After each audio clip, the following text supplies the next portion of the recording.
कभी सोचा है अगर स्पाइडरमैन एमसीयू में नहीं जाता तो आज उसका यूनिवर्स कैसा होता? एक्चुअली एक टाइम पे सोनी का प्लान इतना बड़ा था कि वो सिर्फ स्पाइडरमैन मूवीज नहीं बना रहे थे, वो एक कंप्लीट सिनेमैटिक यूनिवर्स डिजाइन कर रहे थे। और इंटरेस्टिंग पार्ट, ये सब ऑलमोस्ट स्टार्ट हो भी गया था, बट फिर सब कुछ रुक गया। आज हम वही एक्सप्लोर करेंगे, the amazing Spiderman universe that never happened.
Sony का विजन।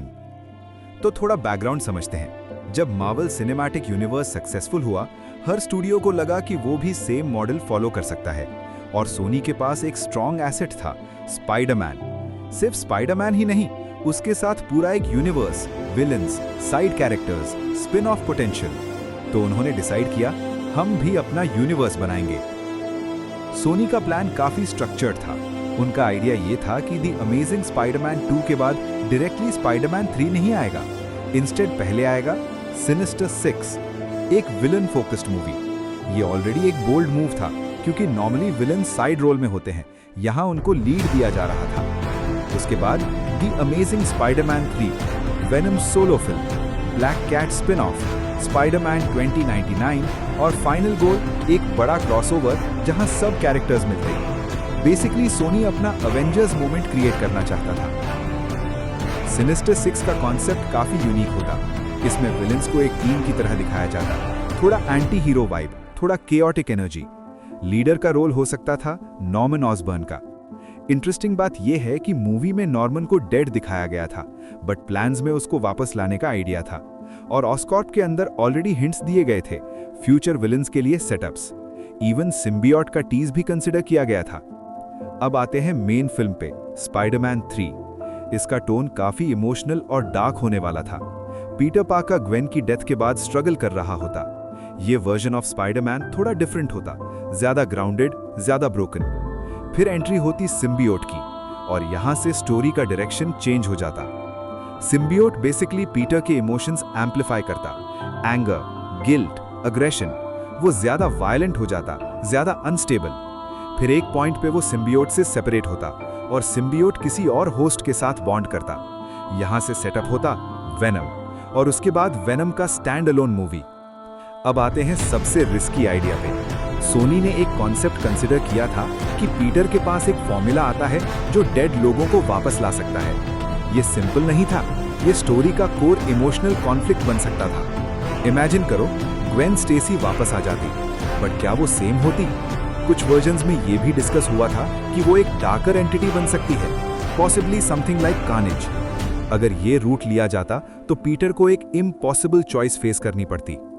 यूनिवर्स को एक्सपैंड करने के लिए और भी प्रोजेक्ट्स लाइन में थे। ब्लैक कैट, एक morally grey character, Spiderman 2099, future timeline का hero, Venom versus Carnage storyline, और इंटरेस्टिंगली सोनी माइल्स मोरालेस को भी फ्यूचर में इंट्रोड्यूस करना चाहता था।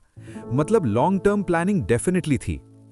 अब क्वेश्चन ये है कि अगर प्लान इतना स्ट्रॉन्ग था तो फेल क्यों हुआ?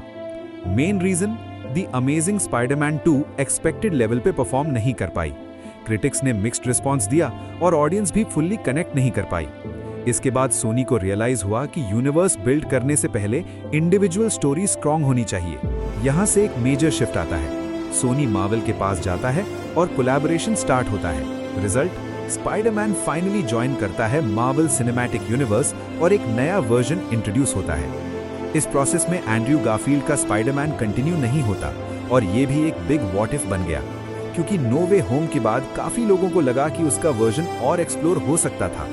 अगर ऑनेस्टली देखा जाए तो सोनी का आइडिया गलत नहीं था। उन्होंने एक इंटरकनेक्टेड स्पाइडरमैन यूनिवर्स इमेजिन किया जो काफी यूनिक हो सकता था, बट प्रॉब्लम एग्जीक्यूशन में थी।